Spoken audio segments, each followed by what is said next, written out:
I got a job as a park ranger working in a fire tower. Now, I wish I hadn't. 149 stairs. That's how many there are to get up to the fire tower I'm posted at. I used to think getting up there meant safety. Now I'm hoping it just means survival. Climbing 149 steps when you're healthy is no small feat. When one of your legs has been torn to shreds, you're bleeding from many places, and you're trying to get up there to wrap it, hoping there's enough bandages so you don't bleed to death, it's a lot more difficult. Then there are the stairs themselves, which also count as a hazard when you have to hop up each one, causing pain to shoot through your injured leg. The stairs are skinny enough as they are, but the closer you get to the top, the smaller they get.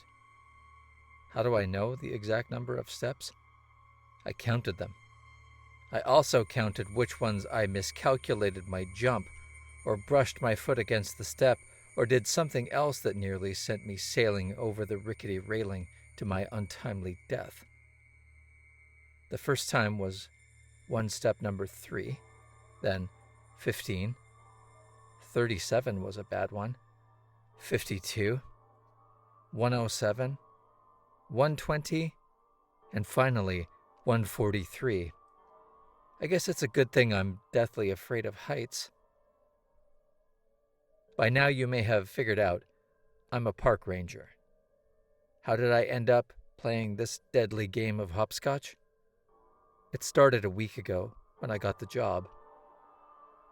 I was super excited because I love working alone and I love nature. What other job blends these two so well? That excitement waned quite a bit when I arrived at the tower on my first day and looked up at those tiny metal steps I would have to climb to get to my job. The whole thing looked about as sturdy as if someone had built it with an erector set. I mean, honestly, seeing surface rust on stairs that have to support your weight is terrifying. And I had to wonder how much I would be swaying when the wind really kicked up. I wanted to close my eyes and just run up, but I didn't dare. I paid attention to every single step, watching the metal bow under the weight of my foot, white-knuckling the railings as I went. Finally, I reached the top and knocked on the trap door that had to be opened to let me in. I met the ranger who would be training me. His name was Bob, and he looked every bit how I envision a park ranger would look. Tall and thin, wiry but not scrawny, with a 5 o'clock shadow because he never had the time to shave properly. Bob was one of those guys who seem to always have a smirk on their face, like they've just been told the greatest joke of all time, but they don't want to let you in on it. He spent the entire shift showing me around and then boring me to tears with all the little details of working in a fire tower. The place wasn't bad. I was expecting an empty room with a card table and a radio, but this was nice. It reminded me of a small apartment, or the inside of a small RV. There was a kitchenette with a microwave, sink, and mini fridge. There was a couch and a couple of chairs, and most importantly, there was a bathroom. At one point, I thought there would be an outhouse at the base of the tower I would have to use. The thought of going down all those steps while holding number 1, or especially number 2, was something I didn't even want to have nightmares about. Just before the end of the shift, the next ranger came up. His name was Toby. Toby looked nothing like I envisioned rangers looking like. He was overweight, but made up for it by being under tall. He had a look of mischief in his eyes, like a 7th grader who had just dropped a cherry bomb down the toilet and was trying to walk away looking nonchalant. He smiled and shook my hand. "So, did Bob bore you to tears?" he said. "Not quite to tears," I said. "Hey, I'm a good trainer," Bob said, looking offended, yet still wearing that grin. "Did you tell him everything?" Toby said. "Pretty sure," Bob said. "Did you tell him about—" Toby leaned closer, and whispered something in Bob's ear that I couldn't hear. Bob's grin grew. No, I didn't tell him about that. Maybe we should wait until he's done training, Toby said. What? I said, looking back and forth between them. We'll tell you once you're done job shadowing, Bob said with that infuriating grin. When we left, I was so focused on what they weren't telling me, I nearly missed the first step and plunged to my death. Yeah, you're gonna want to focus on those steps, Bob said. We had a coworker get hurt really bad because of them. Is he okay now? Bob looked away. Toby came over and volunteered. He's dead. That was definitely what I wanted to hear. The next few days were a blur. Between total boredom with reading the procedure book and Bob grinning all the while refusing to tell me the big secret, I was getting super frustrated. I couldn't wait for my first night working alone. At least I had brought some supplies to keep up in the tower. Some snacks, a few books, and a tablet to make some notes on if I started writing a story. Finally, the night came. I was working on my own for the first time. Surprisingly, Bob's smile vanished as he told me, "Did you ever read anything off of Reddit?" he said. I shrugged. I don't really read much other than books. Sign up for Reddit, then go to the No Sleep subreddit and look for a story called I Was a Park Ranger Stationed in a Fire Tower. It had a strange set of rules. Read that. It'll tell you what to do. Okay, I said. That's the big secret? Read someone's made-up story? It might seem made up, he said. But trust me, follow the rules. I tried to read his expression to see if he was messing with me or not. In the 5 days I'd known him, there was never a time he wasn't wearing that stupid grin, until now. His face was serious as a heart attack. All right, I said. I'll look it up later on my phone. You really should do it as soon as I leave. Okay. Good luck. He stepped over to the door and went down the stairs. A few minutes later, I heard his truck drive away. What the hell was that about? I stood in the middle of the room, looking out at the beautiful trees, but not even seeing them. My mind was occupied by what Bob had said. It has to be a prank, I said to the empty room. Bob and Toby cooked this up to scare me on my first night. Well, I'm not falling for it. I did my first round of walking around on the outside walkway, looking for any sign of fires. We worked 12-hour shifts, so I was working from 7 a.m. to 7 p.m. It was late summer and still warm enough to go without a jacket, at least on my first round. By the time I got to my fourth round, there was a chill in the air. I started doing my rounds from the inside and made a mental note to bring a jacket with me tomorrow. It seemed odd to be talking about a jacket in late summer, but in the forest, the temperatures can vary wildly. It could be 30 degrees at night and 80 during the day. I stepped back inside and saw my phone had lit up with a text. I looked at it, and it was Bob. Did you read the rules yet? No, I texted back. You don't have much time. I knew this was a joke. It had to be a joke. The old-timer's pulling a fast one on the new guy, jerking his chain a little. I'll get right on it, I texted. You better. I put my phone down and looked at the clock. It was 10 minutes after 10. Outside was now completely dark, creating a very disconcerting illusion where when I would look outside, all I saw was my reflection. I decided to turn some lights off and go with just the bare minimum. That reduced the reflection some, and I could see some trees outside. I did a slow pan around, then grabbed a bag of chips and a soda, sat down and worked on a crossword puzzle. That only lasted a half hour until I was bored with it. I picked up a book and started to read. I woke sometime later with my head resting on the back of the chair, chip crumbs all over my shirt, and the book laying on the floor. I stretched and looked over at the clock. It read 2:13. I jumped up, flinging the bag of chips to the floor, realizing I'd missed several checks, then ran around the room staring out at the trees. After my quick lap, I took a breath and did another slow lap to make sure there was no smoke. Thank God there was none.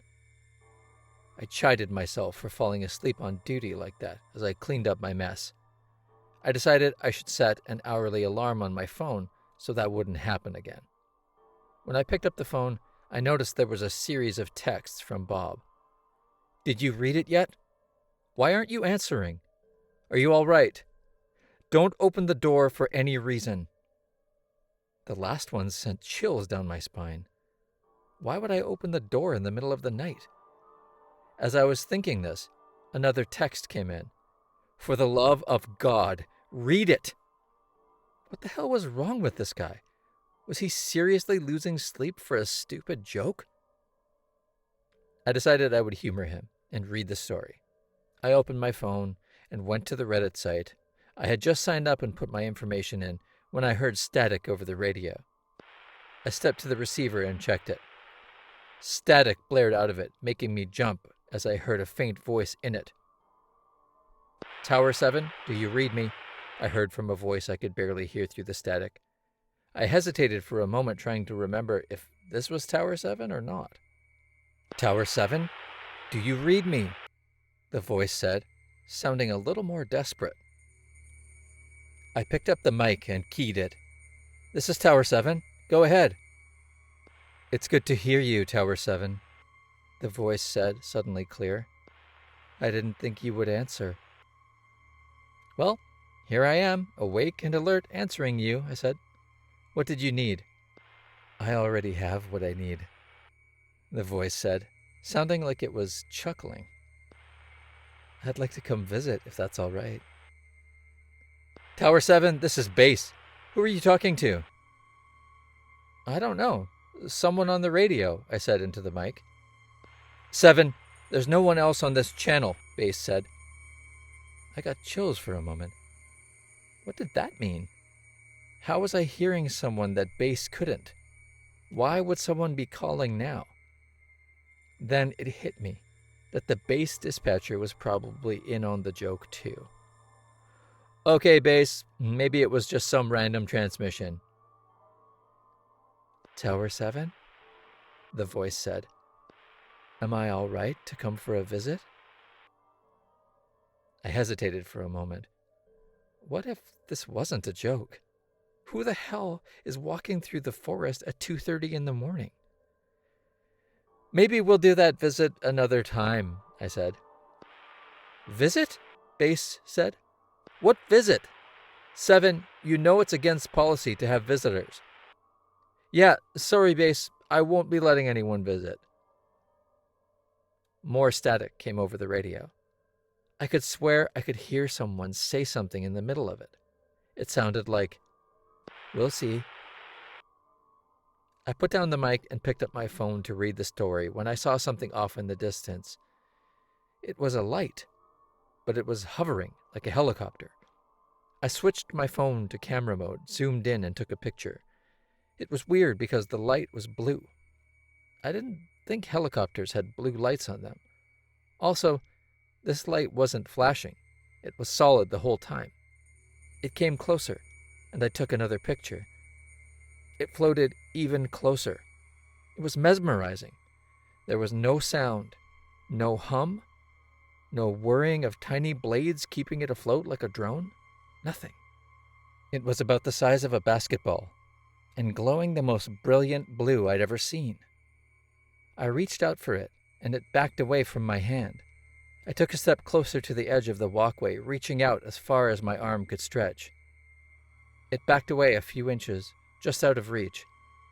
I stood on my tiptoes, pushing against the railing, trying to touch it.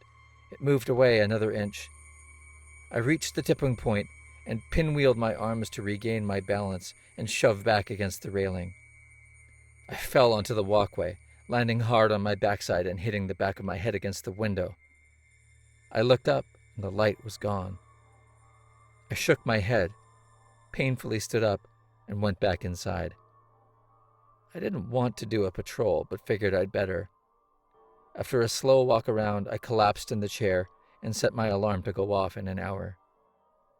After sitting there for a few minutes, I could feel myself nodding off, so I opened my phone and started reading the story. After about 10 minutes, I lowered my phone, eyes wide, hands shaking. "It can't be real," I whispered. "It's just a joke." I scrolled back through the story and reread the rules. 1. Never under any circumstances leave the fire tower until you are relieved. 2. Turn off all the lights between the hours of 2 and 3 a.m. 3. If you receive a radio transmission or a phone call between those hours, do not answer. 4.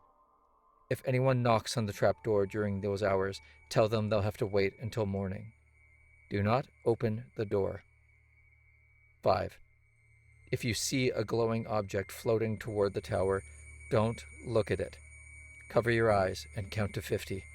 When you open your eyes, it should be gone. If not, cover and count to 50 again. 6. If animals surround the tower, don't go down to look. Fire your flare gun into the air twice, 1 minute apart, then lock yourself in the bathroom and hope for the best. My skepticism started to waver. How could they have known about those things unless... There was a powerful banging at the trapdoor that made me jump. "Who is it?" I said. No one answered. 1 minute later, the pounding resumed. I searched for anything I could use as a weapon. Digging through the silverware drawer and finding an old, dull paring knife, I backed as far away from the trapdoor as possible while staying inside. The pounding repeated. Somehow, through the fear that coursed through my veins, I found my voice. "You'll have to come back in the morning," I said. "But I'm here now, Tower," said the voice from the radio.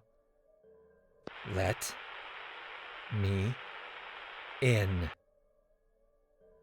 The last 3 words changed from asking to demanding.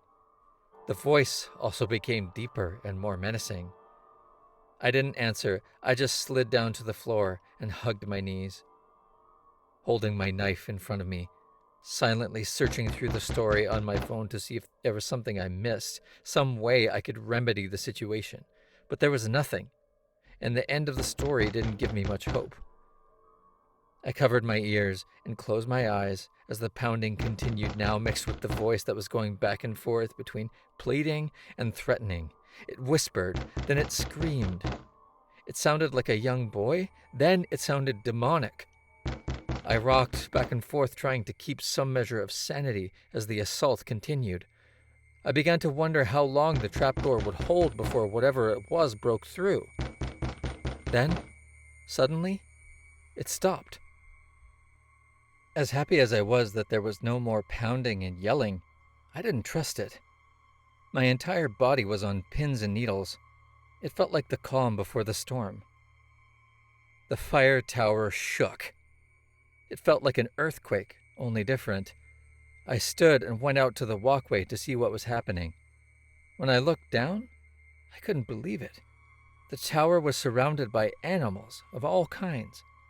Deer, squirrels, bears, moose, any forest animal you could imagine, and even a couple I couldn't and didn't want to identify. As I leaned over, watching this strange menagerie, a moose rammed into one of the tower's legs. It sent a shockwave through the entire metal framework. By the time it got up to me, the tower was shaking so hard it made me lose my balance. I toppled over the edge and fell. I threw my arm out, attempting to catch the rail, but only touched it with my fingertips. I knew I was falling to my death, there was no doubt. The wind rushing in my ears didn't drown out the sound of my screaming. It sounded odd, like I was listening to someone else scream. I closed my eyes, not wanting to know when the end was coming. Suddenly something hit me hard in the ribs. I looked and I had hit a tree limb, but it didn't stop me. The branch broke, sending me falling again, until I hit another branch. This one tore a gash on my leg as I flipped head over heels and fell again. The next branch grazed my head and made me see stars. I bounced off another branch, hitting my shoulder, then took one to the knee and landed flat on my back on the ground. I lay there, dazed, injured, but alive, and surprised to be so. As I tried to regain my bearings, I saw the animals rushing over to me. I doubted they wanted me to pet them while they licked my wounds and cared for me while singing Disney songs. I jumped up as pain rocked my body from more places than I wanted to think about. I hopped over to the tower steps and began my long, arduous journey, just a half step away from a bunch of animals that seemed dead set on my destruction. About halfway up, I realized there was no more pursuit, so I slowed, trying to conserve energy. I got to the top, unlocked the hatch, and tried to push it open. It took several tries to get enough strength while balancing on one leg, standing on the tiniest of all the tiny steps. As soon as I got it open, I turned and slammed it shut, locking it. I hobbled into the room, found the first aid box, and struggled to get to the couch. I wanted nothing more than to curl up in a ball and forget this day ever happened. I tried to easily lay myself down, but ended up collapsing in an excruciating heap. Once down, I focused on bandaging the leg since it was losing the most blood. Once done, I proceeded to bandage all the rest of the areas that needed. "How are you feeling, Tower 7? I heard the voice say over the radio. I didn't answer. "Oh, come on now, Tower. Don't be like that," it said. "Talk to me. Let me in, and we'll have a conversation." I lay there trying to think of anything other than pain and this voice. There has to be punishment for disobeying the rules. My blood ran cold. How did that thing know about the rules? I reached into my pocket and was astonished that my phone was there. It had a cracked screen, but was usable. I texted Bob. I'm alive, somehow. I broke half the rules without knowing it because I read the story too late. Are you all right? I took pictures of my bandaged leg. That was wrapped, but blood was still seeping through. I took pictures of my battered face and my bruised ribs. I sent them all to Bob.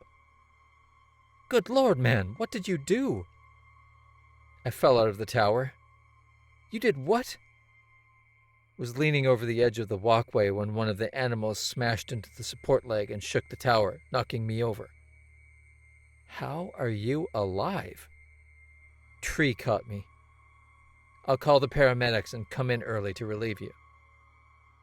I'll be laying here on the couch, bleeding. Then I added, I'll follow the rules from now on. There was static on the radio, and a faint voice said, You'd better. When Bob unlocked the hatch and led the EMTs in, he didn't have that grin on his face. You okay, kid? He said. Hunky-dory, how about you? I said, laying on the cushions that were soaked in my own blood. He might be in shock, one of the EMTs said. My rescue was an adventure in itself. When they examined me, they informed me that my leg was broken. I was sweating trying to go back down those steps with a splint on. I could just see me slipping near the top and falling again. There didn't seem to be any trees close enough to catch me on this side. Apparently, the EMTs seemed to be thinking the same thing. Someone came up with the brilliant idea of tying me to a backboard and trying to carry me down the steps. After 2 EMTs nearly fell, they decided to tie it to a rope and lower me like a sack of potatoes. They rigged up a rope around one of the support poles for the walkway. Watching the rope scrape along the edges of the wood, fraying as it went, was probably more terrifying than anything I'd experienced last night. Floating in the air, spinning slowly didn't help my fear of heights any. I decided to close my eyes and try to stay as still as possible so the balance wouldn't be disturbed and slide me out of the end to fall to my death. I was extremely grateful when the board hit the ground. My adrenaline finally crashed, and I fell into a deep sleep as they loaded me into the ambulance. Truth be told, I'm absolutely terrified to go back to the tower. It's not like I have a lot of choices. Park ranger is a good-paying job, and sitting around watching for fires is about the easiest job I've ever heard of. If you take away the supernatural voices, bizarre wildlife, strange lights, and stares of death, I'm hoping paying attention to the rules will keep me safe. I'm posting this as a warning. If your job has some strange rules, make sure you follow them, no matter how stupid you think they might be.